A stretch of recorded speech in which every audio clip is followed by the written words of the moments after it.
Magandang araw mga kaibigan. Bigyan natin ng reaction opinion ngayon itong nangyari sa 3 days na impeachment trial ni BP Sara. Ipinagmamalaki ng prosecution na 10 out of 10 daw ang kanilang score. It's a perfect score. Lamang na lamang sila. But I totally disagree. Ito, pakinggan natin ang paliwanag ni Attorney Mike Operario, isang magaling na abogado na nagpaliwanag. Ano ba talaga ang nangyari? At dito natin maintindihan na propaganda yung sinasabi ng prosecution na lamang na sila. Okay. Ng impeachment hearings, ano ang totoong nasaksihan ng taong bayan? Dito si Attorney Mike Operario, pag-usapan natin yan. At matapos nga ang 3 araw pagdinig dito sa Senado, may mga bagay na nasaksihan ang sambayan ng Pilipino. Pero ang very obvious dito ay ang mga sumusunod. Una, mayroon tayong Senate President na walang kakayanan na mag-preside sa impeachment hearing. Naging malinaw yan nang naghalal sila ng isang senador sa katauhan ni Senator Chis Escudero na mag-preside sa impeachment proceedings, at ito ay pag-amin sa parte ni Senator Win Gatchalian na wala siyang kakayanan para siya ang mamuno dito sa impeachment proceedings. First of its kind. Ganito lang, ngayon lang nangyari ang ganyang sitwasyon sa Pilipinas, sapagkat for the first time na mayroong impeachment ang nakaupong Senate President ay hindi isang abogado. Ikalawa, nasaksihan natin dito ang mga public prosecutor, ang mga congressman na hindi kayang mag-prosecute. Sila ay taga-opening statement lang, tagagawa lang ng mga political speech, mga madrama na mga linyada, na dahil ito ay mga opening statement, hindi naman subject to cross-examination or cannot be challenged. At yun lang ang kaya nilang gawin, yung mga bagay na pang-abogado na hindi po pwedeng tanungin. Nasanay siguro sila doon sa kanilang mga ginagawa sa House of Representatives. At noon pa man, sinasabi ko na pag nagbukas na nga po itong pagdinig na ito sa Senado, dito sa impeachment, ay talagang walang kakayanan ang mga abogado ng House of Representatives, ng mga miyembro ng House of Representatives, na humarap sa isang impeachment court. No joke. No joke. Sabi nga ni BP Sara. At kitang-kita nga po natin, ganun na nga ang nangyari. Then we had a witness, nagpresenta ng testigo, ang prosecution, who is supposed to be an expert witness, who turns out to be not an expert at all. Siya pala ay competent witness lang. And then on cross-examination, nakita natin na ang kahinaan ng testimonya na ito, sapagkat so far ang kanyang napatunayan lang ay mayroong video na hindi pa nga malinaw, it's not very clear as to what video he is supposed to be testifying on, kasi malinaw naman sa lahat na meron talagang video. I think there was never a challenge from the defense or the respondent na meron talagang video. Ang nangyari lang, nabuksan tuloy ang kanilang mga motibo sa pag-iimbestiga.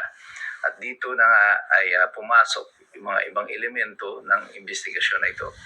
Pang-apat ay ang pagpapakulong kila Senator Marcoleta at kila Mike Defensor as a precursor o bago pa man nagbukas ang pagdinig dito sa Senado. Dahil sinabi ko na noon, hindi po nila maitatanggihan na these are actually connected, related po ang mga ito. Kahit na siyempre itatanggi nila na walang koneksyon ng pagkakakulong kay Senator Marcoleta on the day na mag-uumpisa na ang impeachment proceedings. Kaya tanong ng taong bayan, is it all worth it? Itong lahat ng mga pinagagagawa na ito, I mean, gumagastos ang sambayan ng Pilipino ng milyon-milyon at potentially aabot ito sa bilyon bago matapos yung pagdinig para lamang dito. Madinig natin sa mga House of Prosecutors ang isang bagay na alam na natin. At alam naman natin kung ano ang intensyon talaga nila dito. Malinaw para sa lahat na hindi ito tungkol sa impeachment. Because the truth of the matter is, diretsahang usap ito. sa kasalukuyang bilang ng mga miyembro ng Senado, yung political alignment, there is no way na ang prosecution will be able to convict si VP Sara Duterte. Ang mga senador na meron sa hanay ng minority at the moment, kahit nasabihin pa nila na hindi na makaboto si Senator Marcoleta or si Jingo Estrada, the fact of the matter is, 13 ang senador ng majority. At yung 13 na yan is 3 senators short of the required vote para i-convict si Sara Duterte. May nakikita pa tayong pagbabago sa bilang na yan? Not at the moment. Baka si Joel Villanueva na yung huling tatalon dito sa kampo. Kasi kung ikaw naman talaga yung sitting senator right now, it will be a disaster if ngayon ka pa magpapalit ng iyong kampo with little over a year na lang na uupo si BBM. July na ngayon so next it's probably about mga 12 to 14 months na lang ang effective leadership ni BBM. Kasi on 2028, kapag pumasok na po ang, after 2027, pagpasok ng mga June or July of 2027, ay posisyonan na po yan ng mga mag-aambisyon na tatakbong presidente. At siyempre gagalaw na yung mga dilaw, yung mga pink, at yung mga makakaliwa, at siyempre yung grupo nila BBM. At ma-expect natin dyan na sila na rin mismo ang magsisipag-away-away pagkatapos nito. Because all they needed right now is to eliminate Sara Duterte. At pag wala na si Sara Duterte, sila naman mag-aaway. Problema nila dyan, pag hindi na na-eliminate si Sara Duterte, then they have a big problem. Sino ngayon ang pipiliin nilang kalaban? So I think pwedeng magkaroon ng pang-grupo-grupo nila o aggregation nila by next year. But they are slowly running out of time. Kaya sa kasalukuyan, I maintain my position that these impeachment proceedings ay hindi naman po tungkol talaga sa impeachment. Kasi nga, wala naman silang sapat na bilang para ma-convict nila si Sara Duterte. So para saan itong impeachment ito?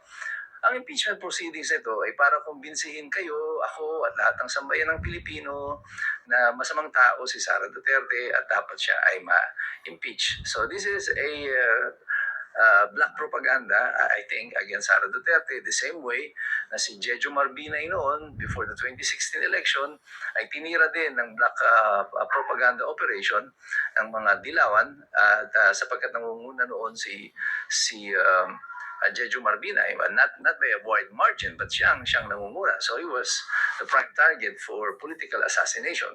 So ngayon naman, it is Sara Duterte. So same tactic, different method. Anong ginamit nila ngayon? This is process of impeachment because yung regular na mga House investigation didn't work kasi wala talaga silang makuha.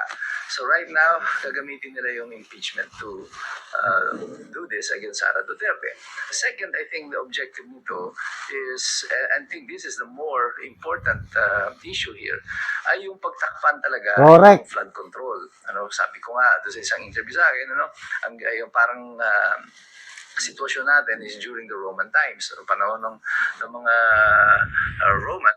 Salamat po, Attorney Mike Operario, sa napaka-simple, madaling maintindihan na paliwanag na yung first 3 days na nangyari is walang nagawa ang prosecution.